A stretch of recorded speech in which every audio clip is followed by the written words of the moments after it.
I welcome you back to another important lecture for your course. And in today, we would see a subtopic of the major topic that is of nutrition in human. And this is related to the diet. And in case if we miss something in our diet, so what deficiencies there would be and how they would affect the body. So this is something we need to have an idea of.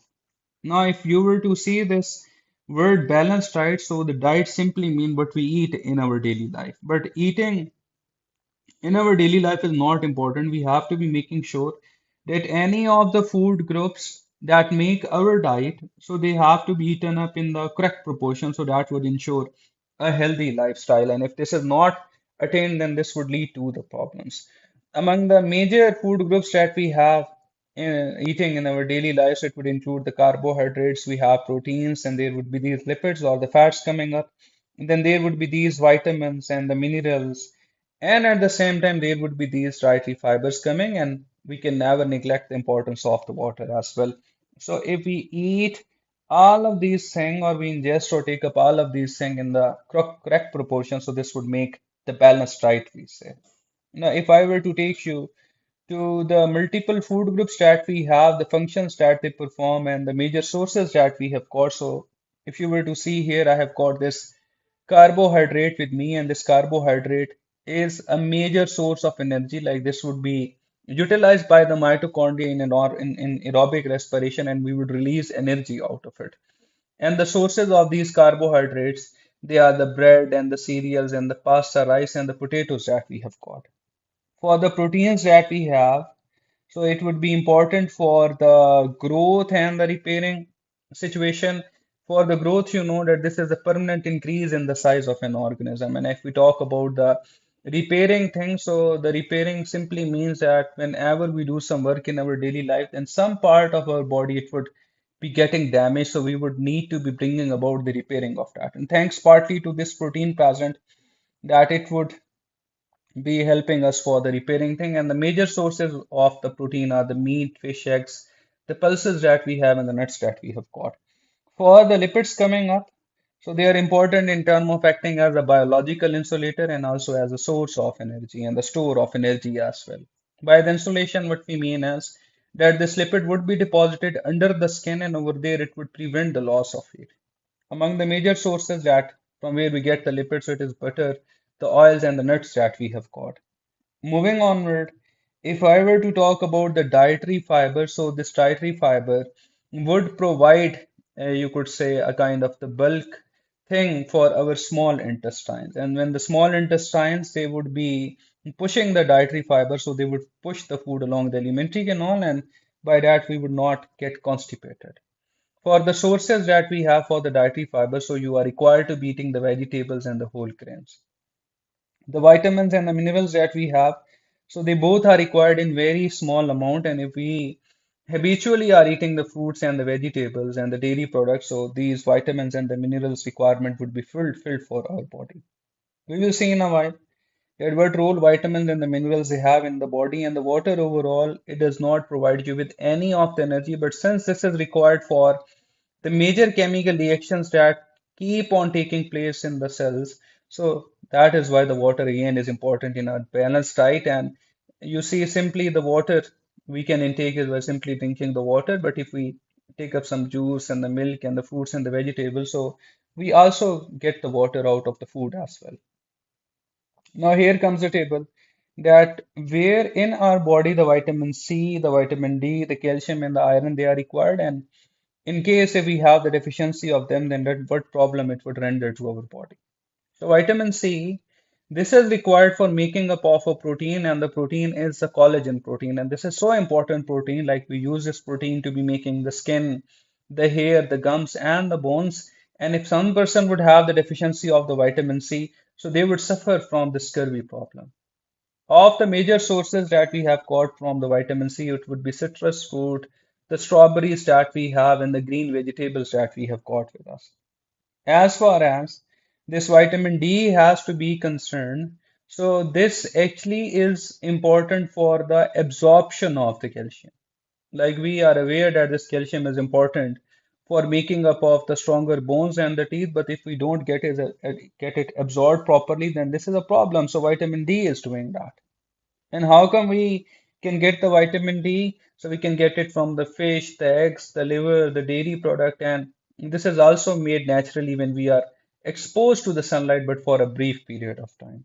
For the calcium that we have got, so this is required for making the stronger bones and the teeth, and they are also important in terms of bringing about the normal clotting of the blood, because if the clotting mechanism of the body is disturbed, then we would lose a lot of blood.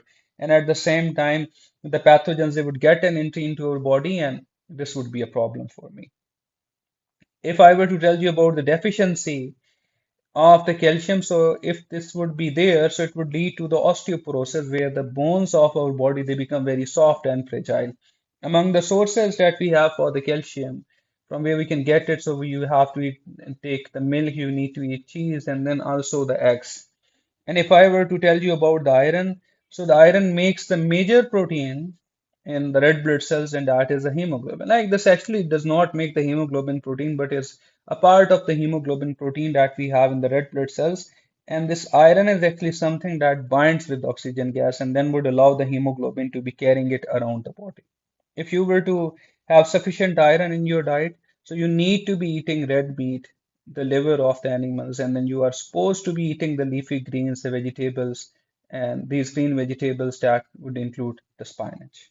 And now we actually have to see that what are those factors that can impact our dietary needs, like how much correct proportion or what thing we need to increase in our diet. So it would depend on these factors, like we have this age coming, then there would be this activity level, the female individual, if they have got the pregnancy in them, and if we have got the mother breastfeeding their infant. So depending on these factors, the dietary needs, they are changed. Like, if I were to talk about the age situation. So for the young people, those who are going toward becoming an adult, so in them we have got to supply them a lot of energy. Why a lot of energy? Because the transition is happening from the young to be becoming adult. So we are doing a lot of growth. And when we do a lot of growth, then for sure a lot of energy would be required.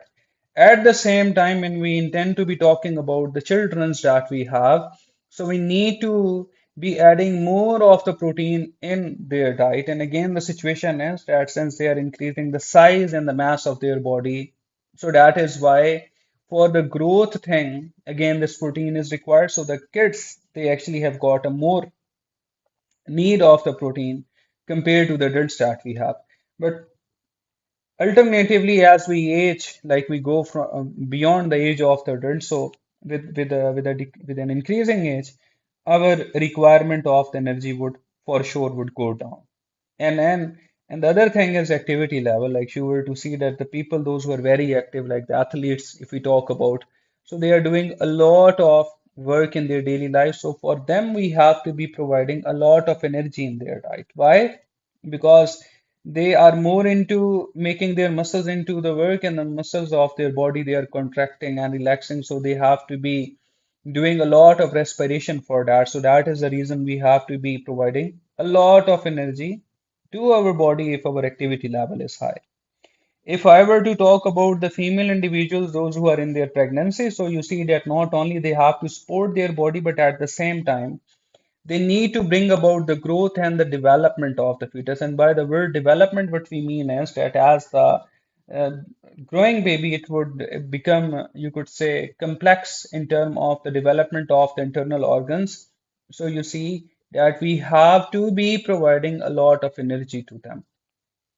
At the same time, like if I were to talk about the mother, so you see that the mother is now carrying a larger mass because she has got a fetus in the body. So she has to be sustaining that mass, or she should have an ability to be accommodating that mass. So ultimately, again, we have to be making sure that the energy we are supplying is sufficient.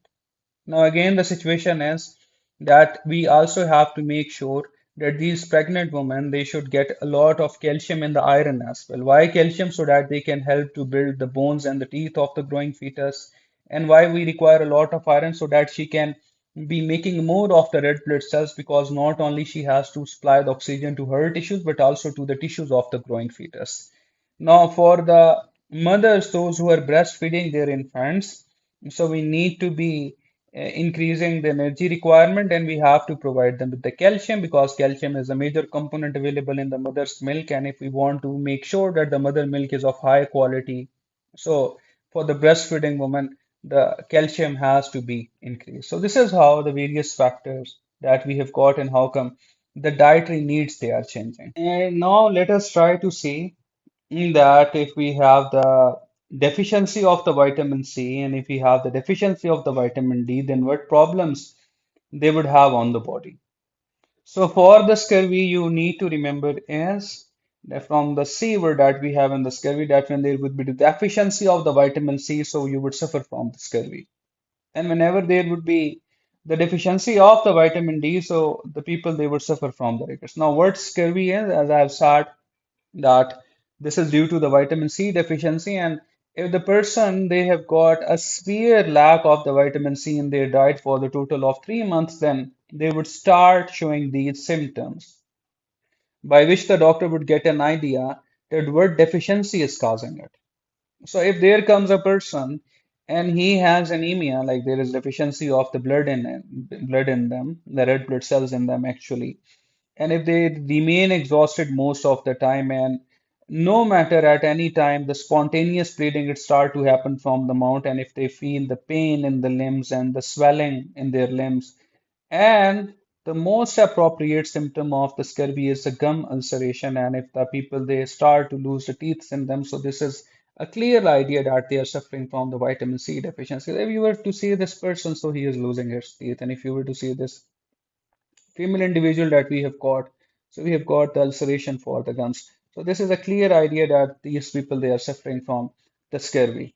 Now the thing would be that how can we overcome this? So this can be overcome simply if we try to take the vitamin C orally or if we get the intravenous vitamin C by injection. So ultimately, this problem of the scurvy could be overcome. And actually, this problem was seen in the 15th and the 18th century for the people, those who were going on a long sea voyages. And the reason was that while they're in the sea, so they did not have an access to the ready supply of the fresh produce. So ultimately, they suffered from it. Now, if I were to talk about the rickets that we have got, so you see that whenever I am talking with respect to the bones, so their development is dependent on the calcium. But no matter how much of the calcium I eat or partake up in my daily life, if I do not have the vitamin D there, so the calcium cannot be properly absorbed into the bones and the teeth, and by that we would have some problem coming up with the bones actually. So the thing is that when we talk about the rickets, so this rickets is that condition in which the people they would have this poor bone development in them. And as far as the symptoms of the rickets are to be concerned, so the people if they have the bone pain and if they have got a lack of the bone growth and if their bones they become soft and weak, and that would causing the deformities like if you were to see this person, so like his body mass is greater, and since the bones they are soft and fragile, so they would start to bend, and this in front of this child would have some deformities coming. Okay, so what the doctor they see like this child has appeared to the clinic, and the doctor has seen that he has an unusual skull shape, and then he has got unusual curve of the spine, and if he has got some kind of the bowed legs and the weak muscles, and also he is suffering from the dental problems. So this would indicate him that this child is suffering from the rickets problem. Now, why do we require this vitamin D? As I have said, that this is important for the absorption of the calcium, and the calcium directly is associated with the bones and the teeth development. So if I take the vitamin D out of my diet, the calcium would have no impact on the bones and the teeth strength. Vitamin D can be formed naturally within our body if we are exposed for some time to the mild light rays, and if we eat these fish eggs and butters, so we would not have a problem. Okay, but if some person has got this problem of the rickets, so the solution is that they should be increasing the consumption of the food that have the calcium in it and that have the vitamin D in it. And if this scenario is very severe, so the other thing is that these child they could be kept on the vitamin D supplement so that the problem of the rickets could be overcome. So I hope you would be clear with the concept of the balanced diet and the factors that impact the diet and the usual use of the vitamin C and the vitamin D and the calcium that we have got in our body, and also what would be the impact of the deficiencies of these vitamins and minerals on the human body. So, see you in the next class.